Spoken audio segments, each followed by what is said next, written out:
Voice is a little bit back to normal, so let's jump into some discussion here with the fans.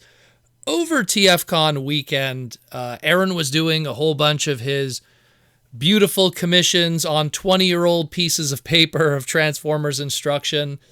And for every mainline guy that he would do, like for every 10 of those, you'd always get some kind of weird one. You get like a limited run Aveo Swerve commission, or a Transformers Crossovers Ghost Rider, or the most unique probably of the whole weekend was the animated oil slick, but the art being Gobots Psykill. I believe that commission was Go-Go Andy Robo. I believe that was him that asked for it.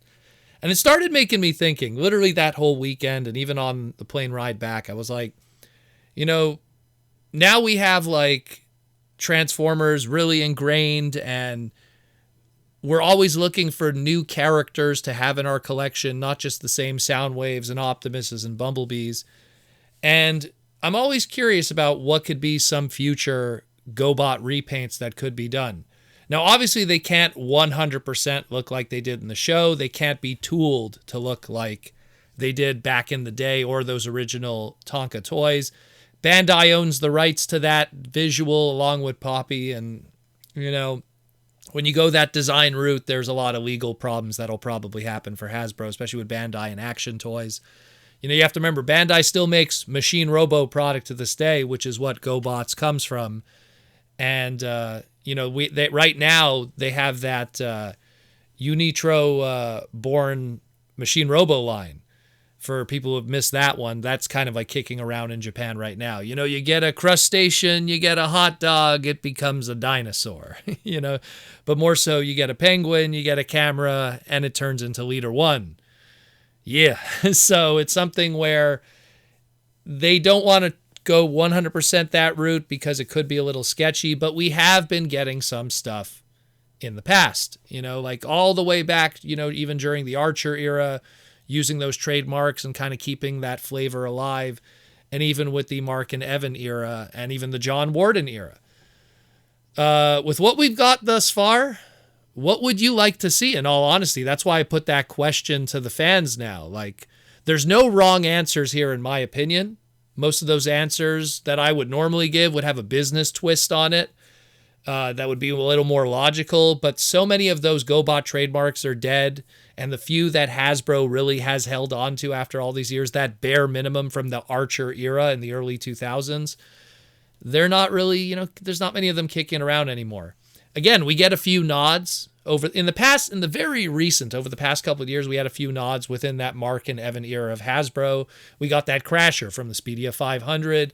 We got the Bug Bite and the Road Ranger. And while those are more, Hasbro Takara reimaginings of the GoBot characters with color schemes that aren't exactly like the original GoBots, they're still the trademarks, and they're going to be keeping them and probably using them again sooner or later. And sooner or later, a lot of those mini bots that were also used in that Takara eHobby GoBots set will probably get that treatment too, and those names will come bubbling back up. But what would you like to see? That's the question. Like, what would you like to see? No wrong answers here. Like I have a few personally myself. I've always felt that Fightor, the Renegade, you just take any Conehead mold, and it's pretty much a given. I mean, Thrust is halfway there in a lot of ways when it comes to Fightor. And Fightor was, in Machine Robo, he was jet blue, and he was like an awesome character. Absolutely loved him with his sword slinging action and everything. It's almost like a Star Saber character before there was Star Saber. And then you got Renegade Slicks, another favorite of mine. Take any Mirage mold, and you got another one right there I'd love to see. Formula One guy myself, love to see more open wheelers and pro racing Transformer characters, and Slicks would easily slide into that perfectly well. You could take that Battle Across Time Kingdom Deluxe Class Mirage, give that the color scheme, and you're good. It'll look amazing. But my go-to answer always, if I had to pick one, is always the awesome GoBot character of the heroic Vanguard. And Vanguard, I mean, I've always been pushing him from behind. Like back in the day, doing TFcon stuff, we did a Vanguard homage through the third-party stuff as a TFcon exclusive. We took that iGear Brawn that iGear Braun mini bot, which I believe Hench was his third-party name, and developed it. I did the color layout and the bio and gave him the name Vanguardian, kind of like just, avoiding it a little bit. And, Repro Labels then even made a sticker sheet on the side to really phone in that color scheme and everything that was limited by the budget of the third-party kind of release, and got to make it happen. Did a comic with Alex Milne and Josh Perez. It was some beautiful stuff. So any chance for me to make a new Vanguard, I would be so happy to see. And again, if you think about it, in the Transformers universe, that Vanguard trademark does exist. It was a Sideswipe Action Master, so it's out there. It's out there. It could be done. And I said there'd be no wrong answers, but still the business side of me still keeps bubbling up. So, it is what it is.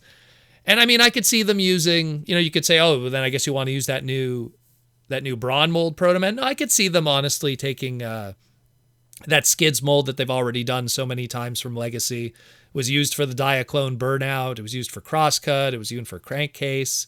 It was used for that the Medics. I could see them using it for like a sixth time. Use it for Vanguard. Fold the wings a little back, and you're good to go. Get the color scheme going. Doing a Gen Selects exclusive or a 2-pack or something. I'd be down for that. Make it happen. I would love it. But yeah, but again, seriously, what would you like to see? What would you like to see? Take something that we've gotten recently mold-wise, give it that Gobots twist, and let me know in the comments below.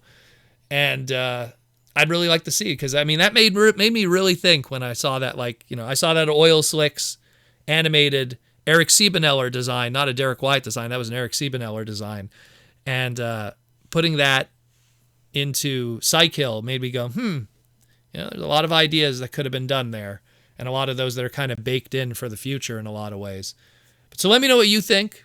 Who would you like to see? And again, just a reminder, tomorrow, Friday, October 27th, at 3 p.m. Eastern Standard Time, and it's going to be some hype stuff. We're going to have the Hasbro Pulse Premium 1027 live stream on the Hasbro Pulse channel.